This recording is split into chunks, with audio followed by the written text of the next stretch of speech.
मुख्यमंत्री देवेंद्र फडणवीस आणि राज ठाकरे यांच्यामध्ये चर्चा. महापालिका निवडणुकीत मनसे महायुती सोबत जाण्याची शक्यता. अमित ठाकरेंचं विधान परिषदेवर पुनर्वसन होणार. सूत्रांची माहिती. तर भेट राजकीय नव्हती, मुख्यमंत्र्यांचं स्पष्टीकरण.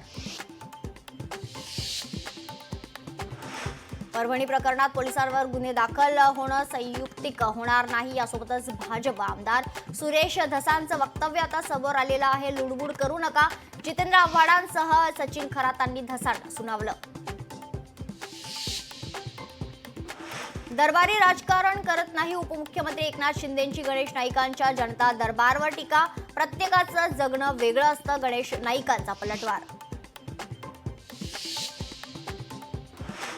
सुरुवात तुम्ही केली तर शेवट मी करणार. रामराजे नाईक निंबाळकरांच्या व्हॉट्सअप स्टेटसची साताऱ्यात चर्चा. संजीव राजेंच्या घरावरील IT रेड नंतर रामराजे आक्रमक, तर गोरेंसह निंबाळकरांना इशारा.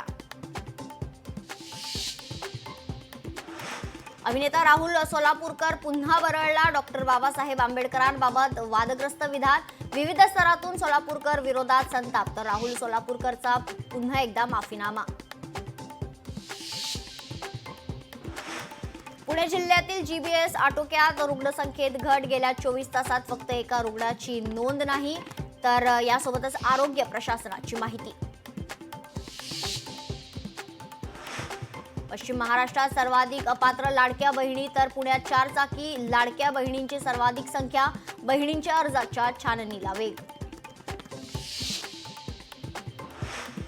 राष्ट्रपती द्रौपदी मुर्मू यांनी प्रयागराज येथे महाकुंभला भेट दिली. राष्ट्रपतींनी त्रिवेणी संगमावर स्नान केलं.